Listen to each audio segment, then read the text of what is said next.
የአቦል ዜና ቤተሰቦች ዛሬም ለእናንተ ይሆናሉ ያልናቸው መረጃዎች ይዘናል። በቅድሚያም ርዕሶቹን እናስደምጣቸዋለን።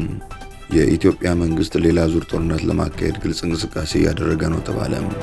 የኢትዮጵያ የሀገር ውስጥ ዕዳ መጠን 2.56 ትሪሊዮን ብር መድረሱ ተገለጸ። ፓርቲው የአሩሲውን የኦርቶዶክሳውያን ግድያ አወገዘ። አቶ ታዬ ደንደአ አፋጣኝ ፍትህ ይሰጠኝ ሲሉ ለፍርድ ቤት አመለከቱ። 6 የባንክ ሰራተኞች መታገታቸው ተሰምቷል። ቱርክ ፑቲንና ዘለንስኪን ፊት ለፊት ለማገናኘት አዲስ ጥረት ጀመረች። እንዲሁም የአንድ ተቋም ሰራተኞች ሙሉ ደሞዝ በስህተት ወደ አካውንቱ ገብቶለታል መልስም ስላለው ግለሰብ እንነግራችኋለን። አብራችሁን ቆዩ።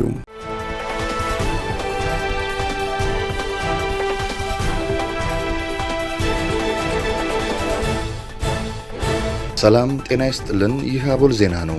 ክቡራን አድማጭ ተመልካቾቻችን ሰላማችሁ ይብዛ፣ ጤና፣ ፍቅር፣ ደስታ በእያንዳንዳችሁ ጎጆ ይግባ። ትኩሱን እፍታውን ለእናንተ ለተከበራችሁት ይዘን መጥተናል። ቻናላችንን ላይክ፣ ሼር እና ሰብስክራይብ በማድረግ አጣጥሙልን፣ ለወዳጅ ዘመድም አጋሩልን። እናመሰግናለን።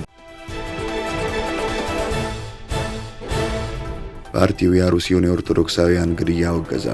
የአማራ ብሔራዊ ንቅናቄ አብን በኦሮሚያ ክልል ምስራቅ አርሲ ዞን በኢትዮጵያ ኦርቶዶክስ ተዋሕዶ ቤተክርስቲያን እምነት ተከታዮች ላይ ያተኮረ አሰቃቂ ጥቃት መፈጸሙን አወገዘም።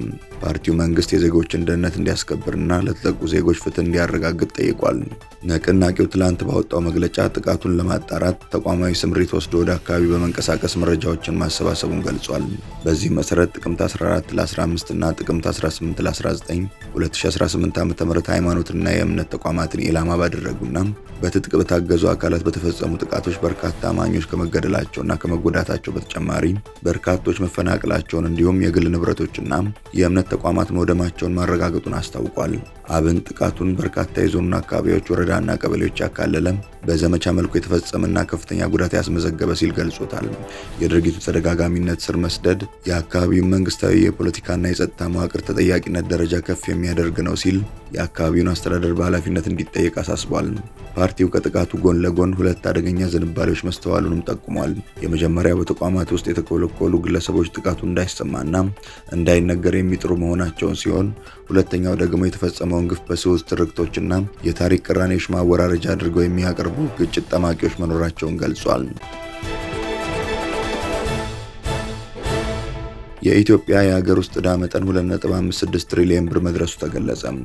የኢትዮጵያ አጠቃላይ የሀገር ውስጥ ዕዳ መጠን በመስከረም 2025 መጨረሻ ላይ 2.5 ትሪሊዮን ብር መድረሱ ተገልጿል። መንግስት የግምጃ ቤት ሰነዶች ገበያን በመጠቀም ገንዘብ በማሰባሰብ ረገድ ስኬታማ ቢሆንም ባለ ሀብቶች ግን ለረጅም ጊዜ ዕዳ ጥንቃቄ በማድረግ ለአጭር ጊዜ ዋስትናዎች ላይ ብቻ ፍላጎታቸውን ማሳየታቸው ተጠቁሟል። የገንዘብ ሚኒስቴር እንዳስታወቀው በመስከረም 2025 ብቻ መንግስት በሁለት ጨረታዎች አማካኝነት 53.35 ቢሊዮን ብር መሰብሰብ ችሏል። ሆኖም ይህ ስኬት በተለይ በ28 ቀናትና በ91 ቀናት የሰነዶች አይነቶች ላይ ያተኮረ ሲሆን የአንድ ዓመት ሰነዶች ግን ፍላጎት ያላገኙና የተገደቡ ሆነው ቀርተዋል ብሏል። እንደ መረጃው ከሆነ ከሐምሌ እስከ መስከረም አጋማሽ ባለው ጊዜ ውስጥ የአጭር ጊዜ የሰነዶች የትርፍ መጠን እየቀነሰ ቢሄድም የ364 ቀናት ሰነድ የትርፍ መጠን ግን ከ15% ወደ 20% በድንገት ከፍ ብሏል። ተንታኞች እንደሚሉት ይህ ከፍተኛ የትርፍ መጠን ጭማሪ የመጣው በወደፊት የዋጋ ግሽበት ስጋትና በማክሮ ኢኮኖሚ አለመረጋጋት ምክንያት ባለ ሀብቶች የረጅም ጊዜ ዕዳን በመፍራት ጥንቃቄያቸውን ማሳየታቸውን ያረጋግጣል።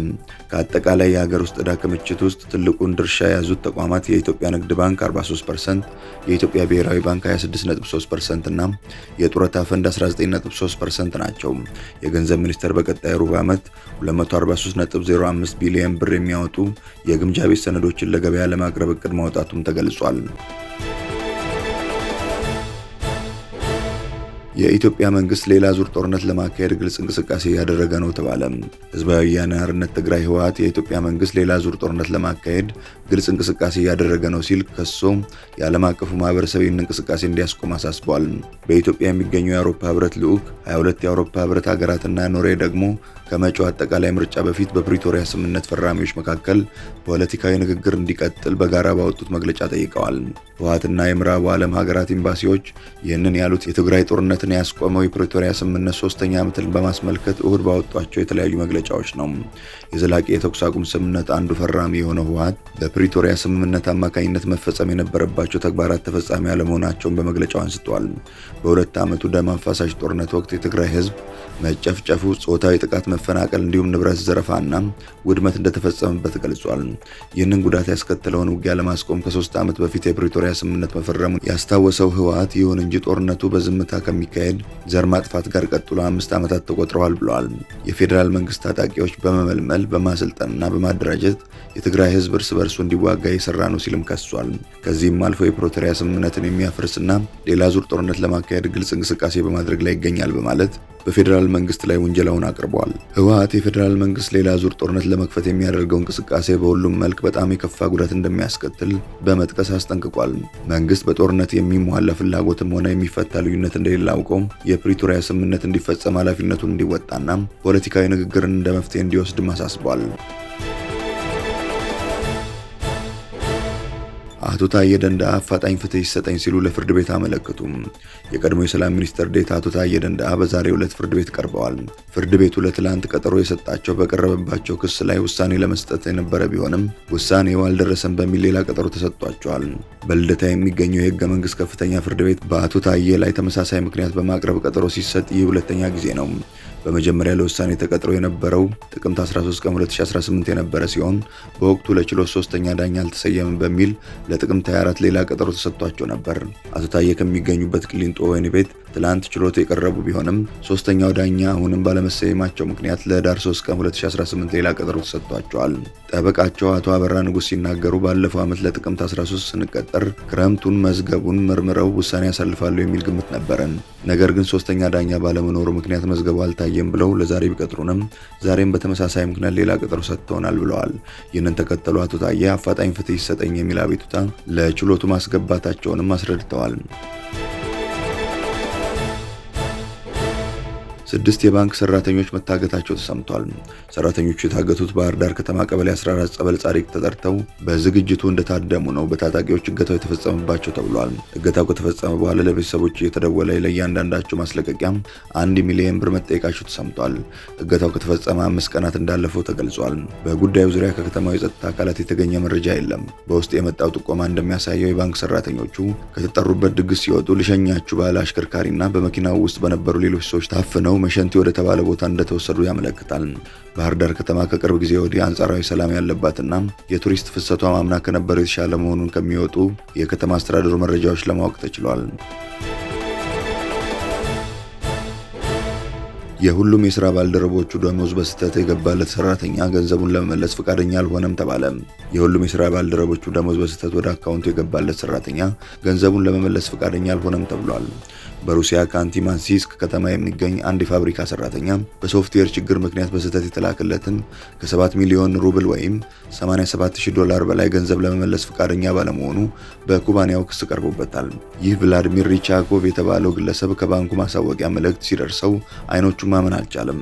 እሱ ወደ ባንክ አካውንቱ እንደሚገባለት ከሚያውቀው 46954 ሩብል ወይም $581 በተጨማሪ $7,112,254 ሩብል ወይም $87,000 የሆነ ከፍተኛ ብር ሊገባለት ችሏል። ፋብሪካቸው በስራ ስኬታማ ዓመት በማሳለፉ ከፍተኛ የሆነ ጉርሻ እያዘጋጀላቸው እንደሆነ በስራ ባልደረቦቹ መካከል ወሬዎች ቢኖርም ግን እንዲህ ያለ ነገር ፈጽሞ አልጠበቀም። ይሁን እንጂ ሚሊዮነር የመሆን ደስታው ብዙም አልቆየም። ምክንያቱም ከፋብሪካው የሂሳብ ክፍል በስህተት 7 ሚሊዮን ሩብል እንደተላለፈለትና መመለስ እንዳለበት ተነገረው። ሪቻኮቭ ግን አንዳንድ ምርምር በማድረግ ሳይስማማ ቀርቷል። ግለሰቡ ተጠይቆ በሰጠው ምላሽም ቴክኒካዊ ስህተት ከሆነ የመመለስ ግዴታ የለብኝም ነበር፣ የክፍያ ስህተት ከሆነ ግን የመመለስ ግዴታ ነበረብኝ ሲል ተናግሯል። በኋላ ላይ ቴክኒካዊ ስህተት እንደሆነ ተረዳውና ገንዘቡን የማስቀመጥ መብት እንዳለኝ ወሰንኩ ብሏል። በአሰሪው የቅርቡ የፍርድ ቤት ሰነዶች እንደሚያሳዩት ገንዘቡ የ34 ሰራተኞች ደሞዝ ለመክፈል የታሰበ ነበር። ሆኖም በሶፍትዌር ችግር ምክንያት በስህተት ወደ ሪቻኮቭ ተላልፏል። ስለዚህ እሱ የመመለስ ግዴታ ነበረበት የሚል ነው። የፋብሪካ ኃላፊው ጉርሻ የሚባል ነገር አልነበረም፣ የተሳሳተ ዝውውር ነበር፣ የፍርድ ቤት ትዕዛዝም አለን። የእሱ አተርጓጎም እንግዳ ቢሆንም ነገሩን የህግ ስርዓቱን ተከትለን እንፈተዋለን ስለማለታቸው ኦዲት ሴንትራል አስነብቧል።